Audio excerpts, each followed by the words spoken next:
What's up guys, welcome back to our channel. We're Em and Bryce and we've just finished road tripping across South Australia. Yeah, we spent a month and a half in this beautiful state and we thought we'd put together a top 5 of our favourite places. So let's get straight into it.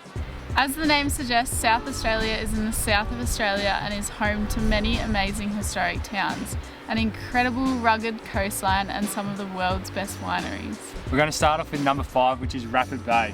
It's located on the Fleur Peninsula, south of Adelaide, and is about an hour and a half drive from the CBD. On the drive down you get like this glimpse of the bay over the rolling hills and it is insane. There's a grouse campground, which to note, it's $15 an adult and $7.50 a child. Per night. Per night, yep. Yeah, but the campground's right on the shore, so it's a pretty good location. It doesn't have showers, but it does have toilets. It has a signature long jetty and it is very well known for squid fishing. But a hot tip, we got to borrow Em's old man's kayak, thank you. And we went just offshore and got heaps of squid. So if you've got a tinny or a kayak, you'll have a lot more luck away from the jetty. To the right of the campground, there's like these massive cliffs, and if you follow them around, you can either walk around at low tide or snorkel at high tide.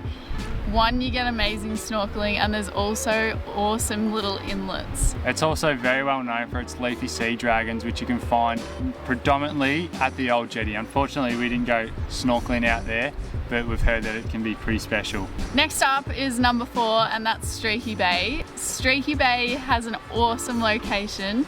It's central to so many cute little beaches, but it's also an amazing little town. It's located on the northwest of the Eyre Peninsula, and we believe you need at least a week to explore this area. Within a 15 to 30 minute drive, you'll find some stunning beaches and pretty cool natural forms, from the famous Murphy's Haystacks to Blueby Beach, the granites, oh, just so many. And then a little bit further south is the amazing Woolshed Cave and Talia Rock Pool. A hot tip for you, if you're into your diving and like your abalone, if you visit the High Cliffs beach and you go along the rocks there, you'll find heaps of green lip, which is really yum. Streaky Bay also has a range of accommodation and camping options, from an RV park to luxury Airbnbs to an awesome caravan park.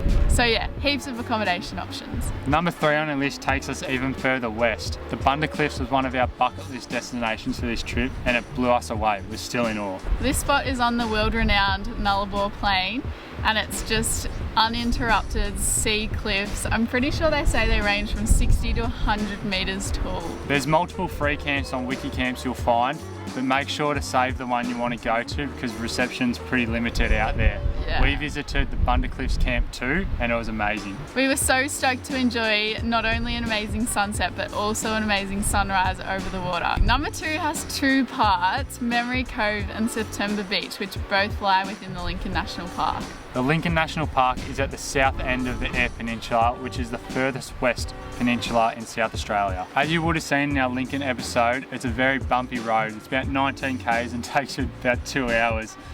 And you require a 4-wheel drive, so keep that in mind. That's crazy. This has its pros and cons though, because it's a 4-wheel drive track. It means there's less people in there, but it also means that it feels pretty much untouched. Yeah, it's only got a few campsites there and there's not too many people around you, which is pretty cool. Accessing Memory Cove, you actually have to visit the Port Lincoln Information Centre and grab a key.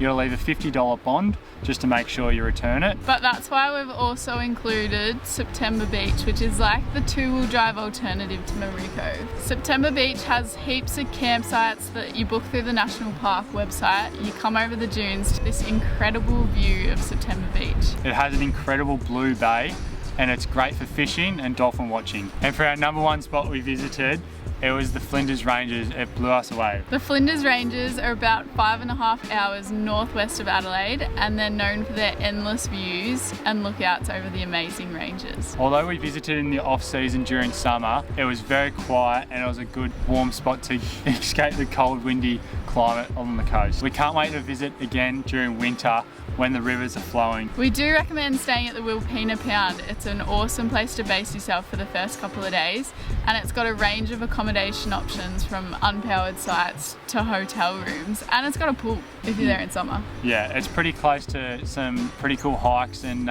walks around the area, so it's a really good spot to start your trek. What do you reckon your favourite lookout was there?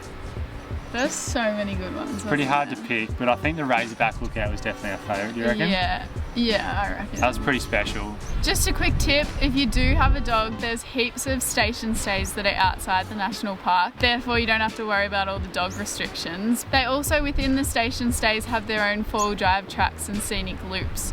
So you're not really missing out on much. You still get amazing views of the Flinders Ranges from all those stations as well. Well, that wraps up our time in South Australia, doesn't it?